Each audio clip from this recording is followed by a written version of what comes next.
Rivals, Apex Legends, Overwatch Free-to-play update, Valorant, Team Fortress 2, Concord, Rainbow Six Siege, Paladins, X-Defiant, download now! The Finals. Put in a big blunt full of exotic flowers that have ammonia sprayed on them, contain an extra pack into the side. What is the one thing that all these games have in common? That they all have round booty goddesses? TF2 has no female characters, so no. That they all have payload modes? Concord never had a payload mode. Is it that all those games prioritize good gunplay? Marvel Rivals has a fair amount of characters that can't engage in ranged combat, or are straight up melee characters with no ranged combat capabilities. So what is it they all have in common? Just tell me before I come over there and make you play Overwatch Free-to-play update. Okay. You don't gotta engage in torture tactics like that. I'll give you the CPU. All those games that I listed earlier are part of a genre called hero shooters. The homie Googs defines hero shooters as a subgenre of shooter games which emphasizes choosing characters or heroes that have distinctive abilities or weapons that are specific to them. This type of gameplay encourages players to choose heroes based on the role they play in the team's overall strategy. Recently, I watched a video by the creator of Fallout, a post-nuclear role-playing game, Tim Kaine. In that video, that I'll link below if my fish memory doesn't get to me, he talked about how gamers don't know what they want, and even when you do ask them, all they tell you is what you don't want.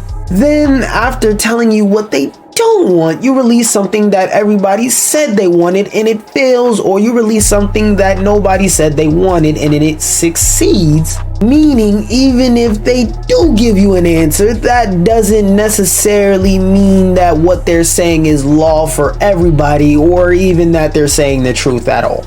That's something I always want to be known when I'm making these videos.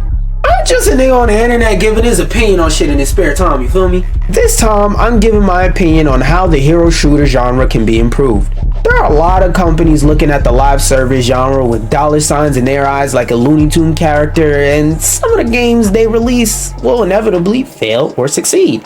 I just wanted to talk about why I think that failure or success of these releases happen, starting off with talking about the biggest disappointment of them all.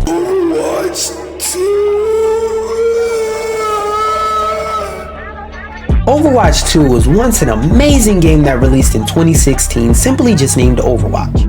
Before we go further, I think there's something I should address real quick. Yes, I know Team Fortress 2 came out first, but I've never played it. And neither did most of the people that picked up Overwatch in 2016 or later. There were many exciting aspects of Overwatch we had to look forward to in 2016. Ideas like the fact that every character in the game has unique ultimate abilities that they can use to sway the tide of battle in different ways was mind-blowing. The way that different characters had different abilities that encouraged different styles of play was revolutionary. Even the way that every character has a unique voice interaction for any other character your teammate can pick was absolutely incredible and never seen before at the time. So, for a game that introduced all these revolutionary ideas to the mainstream that blew everybody's mind and had them entrenched and addicted, how in the flying fuck did it all go wrong? Long before Overwatch released, in the year 2008, a movie starring a superhero named Batman came out. In that film, there is a scene where a lawyer named Harvey Dent was having a conversation with Batman in his civilian disguise as Bruce Wayne, where they had a conversation that includes a quote that sums up the story of Overwatch in a nutshell. You either die a hero, or you live long enough to see yourself become the villain. Overwatch, when it originally launched in 2016, definitely had some issues, but they were all things that didn't have any major negative effects on gameplay at the time. That grew and festered like mold, but we'll get into that bit a little bit later. First, let's talk about how all of the fun mechanics that existed in this game that were enjoyed by casual and competitive players alike were dismantled over time. There are a lot of smaller things that can be blamed, but I'll break it down into the 4 horsemen of Overwatch's fun fall off. Character locks, In Overwatch, from April 2nd, 2015 to the 19th of November 2016, if you and your friends wanted to play the same character while being on the same team, you simply just could. The most fun I've personally ever had in any hero shooter was being in a 6-stack playing all Roadhog and being as close to unkillable as I could without cheating. There were many fun Easter eggs that went along with the fact that you could do this. My favorite example of this is if your party had multiple Soldier 76s in it, the scoreboard would progressively go up to Soldier 81, and if you were all Soldier 76, as the match started in unison, they would all go. The fact that you can't do things like that anymore not only makes the game feel more limited, it makes it so that people have to fight to play a certain character or spend the next 15 minutes being miserable playing somebody they don't want to play because the other person doesn't want to switch off the character you spent all day at work dreaming of playing as soon as you came home. Roll queue. Roll queue was one of those ideas that was good in theory, but something horrendous beyond comprehension in practice. What it was supposed to do was make it so that you don't have to play matches that are unbalanced because nobody on your team wants to pick a healer or be tank. What it actually did is make it so that everybody who insta-locks DPS, a majority of the player base, have to wait 100 years for a match, making the matchmaking experience unfun for most of the people trying to get into a match. It also was one of those things that showed that it's not always wise to listen to 100% of what the competitive community asks for. 6v6. There are many different team compositions that can invite different gameplay strategies into a game. Taking a game that was designed for 6v6 combat and then limiting it to a 5v5 combat system because of one very dominant meta that only affected something like 10% of the player base is something that they now realize was a foolish and short-sighted decision that didn't even do anything because Brigitte was still good in a 5v5 meta. Speaking of the fucking dusty ass bitches, fucking stupid ass whole Brigitte. Overwatch's general character balance fell apart progressively as the game went on. But in my opinion, the worst thing that happened to Overwatch's meta was Brigitte. There are a lot of bad things I want to say about this goofy bitch, but I'll make it simple by stating this fucking fact. They completely reworked her character to make her existence more bearable, and still had to nerf her into the ground because she was still powerful in the Overwatch's meta somehow. Those are just things pertaining to gameplay though. Besides the mechanic in the game where you literally had to gamble with real money to unlock in-game items, another thing that makes Overwatch terrible are the amazing lore implications within this game's story.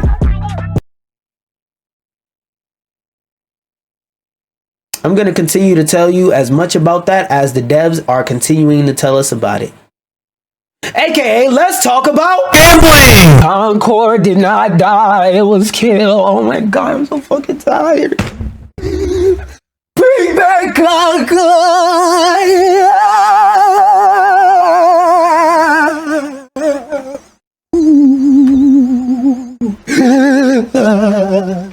When I come down, Concord is one of the very few cases of games that failed purely due to external circumstances. If you ask the average gamer why Concord failed, they'll probably say something along the lines of, the art style was ugly and we don't want more live service hero shooters. But I'm gonna have to put on a sombrero and call cap on that. It has a similar style of color variance to Overwatch mixed in with Destiny-like gritty and monster-like character modeling, and I refuse to let y'all sit here and tell me niggas don't love Overwatch Free-to-play update despite how much the game has fallen to the wayside. The real reason Concord didn't have players is because the target demographic didn't know it existed until it was done existing, in addition to them releasing at a bad time. Let me remind you of some of the games that released around the same time as Concord. Black Ops 6, Space Marines 2, Astrobot, NBA 2K25, College Football 25, Silent Hill 2 Remake, Path of Exile 2, Indiana Jones, and The Great Circle, Infinity Nikki, and Metaphor Refantasio To drop a game towards the end of the year, you have to make sure that your game has a substantial amount of marketing, because if you ask people to choose between a game with a sequel in an established franchise or your game, they're going to pick the established franchise 11 times out of 10 because most people prefer to go with what they know.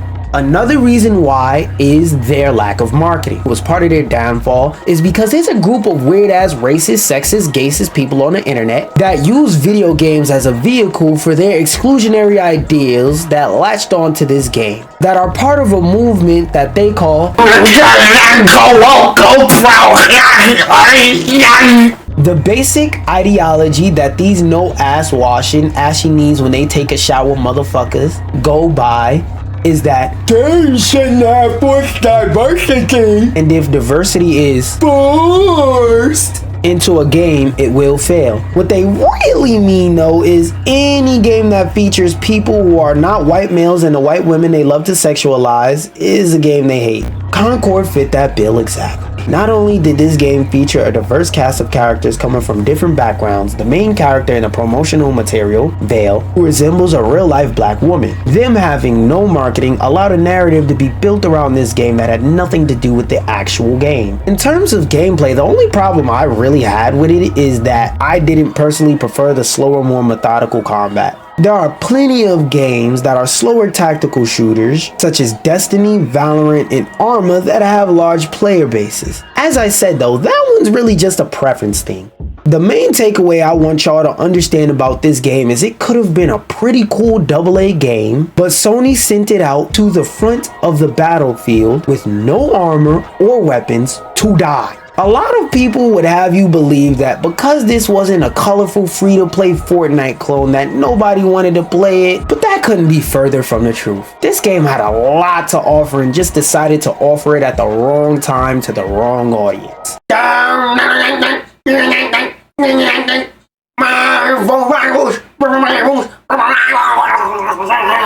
are many reasons why Marvel Rivals succeeded, but let's address the main reason first: familiarity. In this day and age, with the President of the United States saying that he's ready to set tariffs at 100%. President-elect Trump is vowing to impose 100% tariffs on BRICS nations unless they commit to not developing a new currency.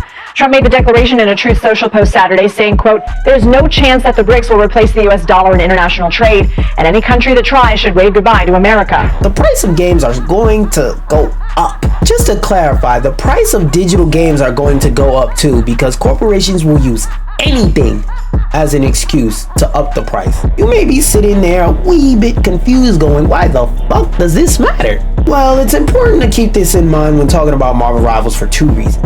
A, it's easier to market because millions upon millions of people already know and love and are extremely familiar with the intellectual properties that Marvel owns. B, the game is free right now, and there are a lot of people who want to play games for fun but can't afford to gamble $80 on a AAA game that they might not even like. Let's not also forget, if you have to choose between two free-to-play games and you have a choice between literally anything else, and the game with the cool Marvel characters that can do cool Marvel character things that you always dreamed of being able to do, which one you think the average person is going to pick? That's definitely not to say that the game is a trash money grab using familiar names to get you to overspend on borderline sexually explicit in-game cosmetic character customizations. Underneath the surface, there is a legitimately fun and interesting game. The map design in this game particularly stands out to me because it designs the maps in a way where there's no character that's just generally good on every map all the time. There are some characters that have more utility on a wider range of maps than others, but no one character that is the best on every map. Also, the variety of character utility is vast, despite the fact that at the end of season 1 there will be 37 unique different heroes. As of right now, every character has a nuanced kit that separates them from each other. If you want to play a sniper character that can click heads and RIP the whole team, you have 3 options: Natasha Romanoff, Clint Barton, or Hela Odin's-daughter. If you want somebody who can quickscope or melee people down in the middle of a fight, you can go with Black Widow. If you want a kit that gives you the option to either outpeak or outflank somebody you're in a sniper fight with, pick Miss Odin's-daughter. On the other hand, if you want a sniper that can crowd control and get to really unique snipers perches, Hawkeye is probably the way to go for you. We can even talk about how the art style is just as cartoony as you would expect a comic book video game to be, or the massive amount of quality of life features that exist within the game at every twist and turn. You can find tons of things to be excited about with this game.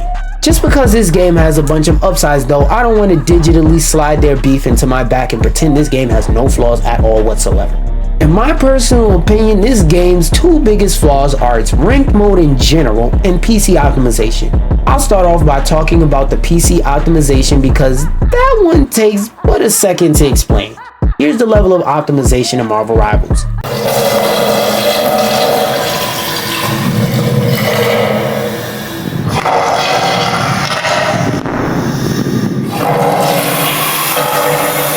Now, in terms of the way ranked mode works, there are so many things that make me angry about it. But remember, this is a live service game, meaning features within the game are likely to be changed. Something I have a problem with now could be fixed 2 months later on down the line and make a pain point of mine obsolete.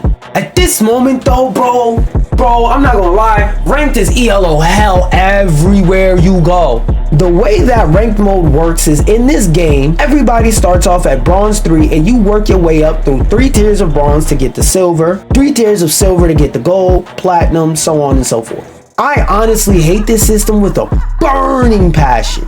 The way that they keep people playing ranked is by offering a skin once you get the gold, but honestly, I wouldn't mind if they changed this system to a placement system. Hey yo, Netties, you can have this for free. I ain't even charging for this one, gang.